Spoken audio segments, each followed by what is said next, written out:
Chapter से खत्म है ना, तो आज एक नया क्वेश्चन देखने को मिलेगा, है ना। वैसे तुम लोग की क्लास 10th के लिए तो ये उतना इम्पोर्टेंट है नहीं, लेकिन फिर भी ये इसलिए बता रहे हैं कि आगे के एग्ज़ाम में जो पूछे जाते हैं, जो कंपटीशन एग्ज़ाम और में, है ना। जैसे तुम लोग इसके जस्ट बाद ITI दोगे, है ना, पॉलिटेक्निक का दोगे, तो उसमें ये सब क्वेश्चन पूछे जाते हैं, है ना। तो यहाँ देखना कि क्वेश्चन आर्टिकल का क्या रहा है। यहाँ पर हम लोग कथन और कारण बेस्ड क्वेश्चन देखो, तो ये है। यहाँ पर थोड़ा सा इसको, इस निर्देश को पढ़ लेना कि यहाँ पर है क्या, है ना। नीचे दिए गए प्रश्नों के लिए इन विकल्पों का चयन करें। यहाँ पर जो 10 क्वेश्चन है तुम्हारा कथन और कारण का, इनमें से तुमको क्या इसके लिए आंसर होगा, यहाँ पर ये निर्देश दिया गया।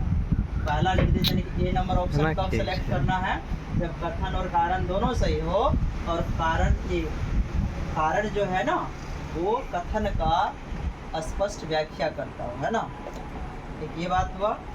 ऑप्शन नंबर B कब सेलेक्ट करोगे, जब कथन और कारण दोनों सही है, कथन और कारण दोनों सही है, लेकिन R जो है ना कथन का सही व्याख्या यानी कि रीजन यानी कारण जो है कथन का सही व्याख्या नहीं करता, तब हम लोग उस कंडीशन में B ऑप्शन सेलेक्ट करेंगे। अब देखो C नंबर में क्या करा कि यानी कि कथन सही है और कारण क्या है, गलत है, तो उसके लिए हम लोग ऑप्शन नंबर C सेलेक्ट करेंगे, ठीक है। उसके बाद है D नंबर, जब क्या हो, कथन असत्य हो यानी कि गलत होगा, कथन क्या होगा, गलत होगा और कारण क्या होगा, सही होगा, तो इसके लिए हम लोग ऑप्शन नंबर D सेलेक्ट करना है। चलो देखो पहला क्वेश्चन क्या है। पहला क्वेश्चन क्या है, क्या कहा, ध्यान से सुनना समझना।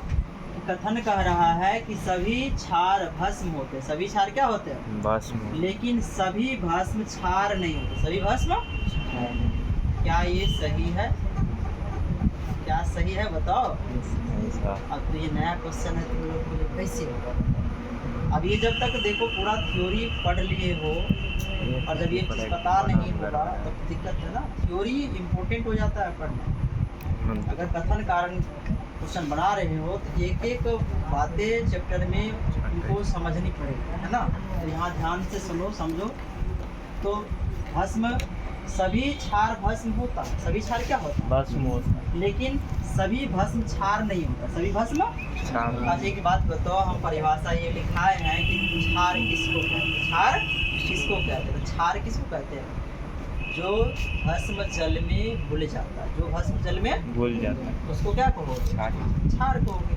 जो भस्म जल में घुल जाएगा उसको क्या बोलोगे बताओ, उसको क्षार कहते हैं हम लोग। ये बात लिखाए थे ना हम लोग, परिभाषा याद नहीं करेगा कोई याद से देखे।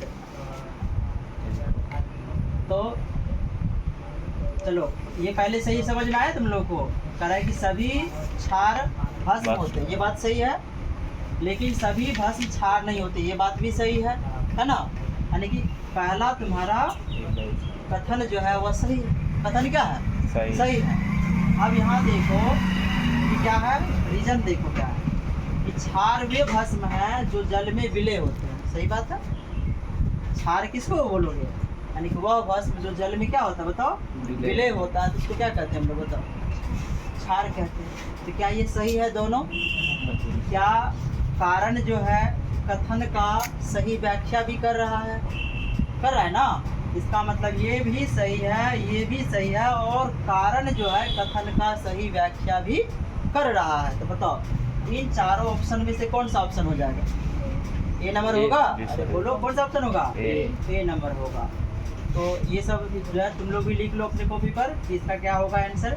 आई बात समझ में। ऑप्शन नंबर इसका क्या हो जाएगा बताओ, A इसका आंसर हो जाएगा। चलो ध्यान देना समझना आगे। क्वेश्चन नंबर 2 पर कह रहा है कि H2SO4 जिसको हम लोग सल्फ्यूरिक अम्ल के नाम से जानते हैं को अम्लों का राजा कहा जाता है। क्या कहा जाता है, अम्लों का राजा। अम्लों का राजा कहा जाता है, जिसको हम लोग बैटरी अम्ल भी कहते हैं। क्या कहते हैं, बैटरी अम्ल भी कहते हैं। ले लीजिएगा श्रीराम से। चलो देखो, इसको बैटरी अम्ल किसको कहते हैं हम लोग बताओ, सल्फ्यूरिक अम्ल को ही बैटरी अम्ल कहते हैं। और H2SO4 को अम्लों का राजा कहा जाता है। क्या कहा जाता है, अम्लों। ये बात सही है। ये बात क्या है बताओ, सही है, यह भी सही है। और कारण समझ लो क्यों कहा जाता है कि इसको अब उनकी क्रियाशीलता के आधार पर कहा जाता है। उनको हाँ, इनको जो है इनकी क्रियाशीलता के आधार पर जो है इनको अम्लों का क्या कहा गया, राजा कहा गया है। और कारण देखो क्या दिया, क्या ये बात सही है, कथन सही है या नहीं बताओ। H2SO4 अम्लों का राजा है, ये कथन सही है। अब कारण देखो इसका क्या है, रीजन क्या है, इसका सही है या नहीं, इसको समझो। कारण कि अम्ल नीले लिटमस पत्र को लाल कर देता है, याद है कि नहीं, ABR क्या बोलेगा, ABR। अम्ल जो है ब्लू को क्या कर देता है, रेड, क्या कर देता है, ब्लू को रेड। अम्ल जो है ब्लू मतलब नीला हो गया ना, नीला लिटमस पत्र को क्या कर दे रहा है, लाल कर दे। क्या ये बात सही है, ये भी सही है। लेकिन एक बात बताओ, क्या कारण स्पष्ट, क्या ये इसका सही व्याख्या कर रहा है, क्या कारण कथन का सही व्याख्या कर रहा है, नहीं कर। हम तो पहले ही समझाए कि H2SO4 को अम्लों का राजा उनकी क्रियाशीलता गुण के आधार पर कहा जाता है ना। और अम्ल जो है नीले लिटमस पत्र को लाल कर देता है, ये बात भी सही, लेकिन इसका ये सही व्याख्या नहीं है। तो ऑप्शन नंबर क्या हो जाएगा इसका बताओ, ऑप्शन नंबर क्या हो जाएगा इसका, बी हो जाएगा। क्या हो जाएगा बताओ, बी हो जाएगा। क्लियर है। चलो देखो आगे क्या कहा, तो अगर इसका अगर यहाँ पर रहता वही कारण जो हमने कहा कि H2SO4 को उनकी क्रियाशीलता के आधार पर जो है हम लोग क्या कहते हैं, उनकी क्रियाशीलता के आधार पर हम लोग का राजा कहा जाता है, तो वो सही होता, तब वो क्या होता बताओ, सही होता। अब यहाँ देखो क्वेश्चन नंबर तीसरा आ जाओ, ध्यान दो। आसुत जल समझते हो, डिस्टिल वाटर, प्योर वाटर, शुद्ध वाटर पानी कहेंगे हम लोग। कह रहा है विद्युत का चालन नहीं करता, विद्युत का चालन नहीं करता जबकि वर्षा का जल करता है, ये बात भी सही है। क्या ये सही है, जो शुद्ध जल होता है विद्युत का चालन नहीं करता है जबकि वर्षा का जल करता है। कारण क्या होता है, तो ध्यान सुनना। कह रखा है कि वर्षा के जल में घुली हुई अशुद्धियाँ और जो गैसें होती है वह आयन उत्पन्न करती है। हाँ बिल्कुल, यानी कि विद्युत के चालन के लिए आयन का होना आवश्यक है। आयन का मुक्त होना क्या है, आवश्यक। तो शुद्ध जल जो है, अशुद्ध जल जो है, इसमें जो आयन की उत्पत्ति नहीं होती है ना, आयन मुक्त नहीं करते हैं ये, इसलिए जो है ये विद्युत का चालन नहीं करते हैं। ठीक है, तो क्या ये बात सही है, क्या ये बात सही है बताओ। और इसका ये सही व्याख्या भी कर रहा है, तो ऑप्शन नंबर क्या होना चाहिए इसका आंसर बताओ।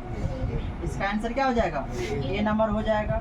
चलो क्वेश्चन नंबर 4 पे आओ। इस पर जब किसी अम्ल की अभिक्रिया धातु के साथ होती है तो हाइड्रोजन गैस मुक्त होती है। तुम लोग पढ़े भी हो कि जब भी अम्ल की अभिक्रिया किसी धातु के साथ होती है तो वह कौन सा गैस उत्पन्न करती है, हाइड्रोजन गैस उत्पन्न करती है। कौन सा गैस, हाइड्रोजन गैस। और कारण देखो क्या दिया गया है, कारण कि अम्ल में प्रतिस्थापनीय हाइड्रोजन परमाणु होते हैं। हाँ बिल्कुल, देखो HCl लिखते हैं, इसमें क्या होता है, यही ना विस्थापित होता है, ये बात भी क्या है सही है। और यही विस्थापित होकर हाइड्रोजन हो जाता है, हाइड्रोजन गैस बना लेता है, यानी कि ये बात भी क्या है इसका बोलो सही है। और इसका स्पष्ट व्याख्या भी कर रहा है, इसका स्पष्ट क्या कर रहा है बताओ। ऑप्शन नंबर क्या होगा इसका आंसर बताओ, ये होगा। आ रहा है समझ में। चलो देखो, शुष्क HCl, शुष्क मतलब सूखा हो। तुमको ऐसे भी पता होगा कि अम्ल जो है जलीय विलयन में H+ आयन है ना, RMS का सिद्धांत ये नहीं कह रहा था। देखो तो शुष्क HCl गैस शुष्क लिटमस पत्र का रंग नहीं बदलती है, बिल्कुल नहीं बदले। ये सूखा जो HCl होगा वो नहीं बदलेगा लिटमस पत्र का। लेकिन वही कह रखा है कि जल की अनुपस्थिति में, जल की सही बात है, जब अम्ल को जल में घोलोगे तभी ना आयन मुक्त होगा, तभी क्या होगा, आयन मुक्त होगा। लेकिन अगर वो शुष्क अवस्था में है तो उस कंडीशन में वो आयन मुक्त नहीं करती है।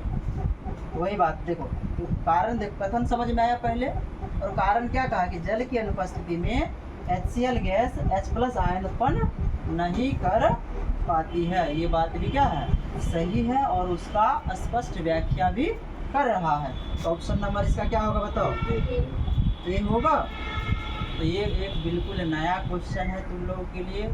और ये सब क्वेश्चन देखो थ्योरेटिकली पढ़ने वाला है ना, अगर ये सब थ्योरेटिकली पढ़ोगे तब भी जाकर ये सब याद रहने वाला क्वेश्चन है ना, ये सब बनेगा। देख रहे हो स्टेटमेंट बेस्ड क्वेश्चन है ये सब। अब ये सब बात याद ही नहीं रहेगा तो तुम लोग से कैसे बनेगा। इसलिए जो है अभी से पढ़ाई पर पूरी मेहनत करो ताकि जो आगे चल के इस तरह का क्वेश्चन में दिक्कत नहीं। ठीक है, चलो देखो क्वेश्चन नंबर 6 आके देखते हैं हम लोग कि क्या कहा। कथन देखो क्या कहा कि साधारण नमक यानी जिसको लोग NaCl कहते हैं, साधारण नमक को, और सोडियम क्लोराइड एक उदासीन लवण है। कैसा है ये? उदासीन लवण है। यह परवल अम्ल और परवल क्षार की अभिक्रिया से बनता है। सही बात है, परवल और परवल मिलता है तभी तो ये उदासीन बनेगा ना, है बस में। तो ये सही है और सही व्याख्या भी कर रहा है। सही क्या कर रहा है? वो भी सही है, ये भी सही है, और इसका ये स्पष्ट व्याख्या भी कर रहा है। तो ऑप्शन क्या होगा बताओ इसका? ये होगा। आ रहा समझ में? आप प्लास्टर ऑफ पेरिस के बारे में पढ़ाए थे। चलो प्लास्टर ऑफ पेरिस का सूत्र कौन बताएगा? क्या होता है प्लास्टर ऑफ पेरिस का सूत्र बताओ? CaSO4 × हाफ H2O होता है ना, इसको ध्यान रखना। तो ये क्या है? प्लास्टर ऑफ पेरिस का सूत्र है ना।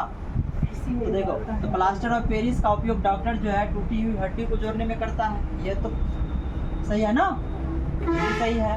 और कहता है कि जब पीओपी का पानी जब पीओपी को पानी में मिलाया जाता है तो यह जिप्सम में बदल जाता है। ये बात भी सही है, ये इसका स्पष्ट व्याख्या भी कर रहे हैं। बात समझ में? इसके लिए ऑप्शन क्या हो जाएगा बताओ? ए नंबर इसका सही आंसर हो जाएगा। आई बात समझ में? क्लियर है ये सभी पॉइंट? देखो कर अम्लों का pH मान 7 से कम होता है। अम्लों का pH मान 7 से कम होता है। ये बात क्या है? सही है। और कह रहे कि अम्ल जलीय घोल में होता है OH आयन देगा। OH माइनस आयन देगा नहीं ना, क्या देता है तब? H+ ion. तो बताओ ये सही है और ये क्या हो गया? गलत। तो कौन सा ऑप्शन होगा इसके अनुसार से बताओ? यहाँ पर कथन सही है, कारण गलत है, यानी कि ऑप्शन नंबर इसका क्या हो जाएगा बताओ? इसका आंसर हो जाएगा C। धोवन सोडा, धोने का सोडा या धोबिया सोडा जिसको हम लोग क्या, उसका सूत्र क्या होता है बताओ? या वॉशिंग सोडा उसी कहते हैं हम लोग। तो Na2CO3 × 10H2O है ना। तो बताओ क्या ये बात सही है? कह रहा है कि एक प्रकार का बेकिंग सोडा। बेकिंग सोडा ये बेकिंग सोडा है। बेकिंग सोडा किसको कहते हैं हम लोग? किसको कहते हैं? अरे बोलो, याद नहीं करेगा। पानी लो, डुबकी लगाओ उसको, समझा? क्या होगा बताओ? NaHCO3 सोडियम बाइकार्बोनेट, इससे यही ना होता है इसका बेकिंग सोडा। ठीक है, अब बताओ बेकिंग सोडा ये होता है, बोल रहा है ये नहीं ना है। ये बताओ ये तो सही है, लेकिन ये क्या है? ऑप्शन नंबर क्या होगा बताओ? ऑप्शन कितना? ये C इसका सही हो जाएगा, है ना। चलो आगे देखो, कह रहा है कि अम्ल को हमेशा निरंतर हिलाते हुए पानी में मिलाना चाहिए। ये बात सही है। किसकी वजह से? अम्ल को हमेशा निरंतर हिलाते हुए पानी में मिलाना चाहिए। अम्ल को, किसको? यानी कि अम्ल में जो है पानी डाल देना, उष्माक्षेपीय अभिक्रिया होती है। तो और उष्माक्षेपीय अभिक्रिया होती है तो मान लो जो प्रेक्षक होंगे, जो प्रयोग करने वाले होंगे, तो ब्लास्ट करेगा, जिस ग्लास में बर्तन में करेगा, है ना, तो हानि पहुंचाएगा ना उनको। इसलिए अम्ल को जो है हमेशा हिलाते, जल को हिलाते हुए जो है पानी मिलाना चाहिए, मतलब पानी में मिलाना चाहिए। पानी में अम्ल को मिलाना चाहिए, पानी में, और वो भी जल को हिलाते हुए, जल को हिलाते हुए, है ना, मिलाना चाहिए। क्लियर है बात है? तो ये बात तो सही है ना, मिलाना चाहिए। तो कारण इसका क्या होना चाहिए? तुम लोग भी वैसे सोच सकते हो कारण क्या होना चाहिए, क्योंकि ये एक उष्माक्षेपीय अभिक्रिया होती है।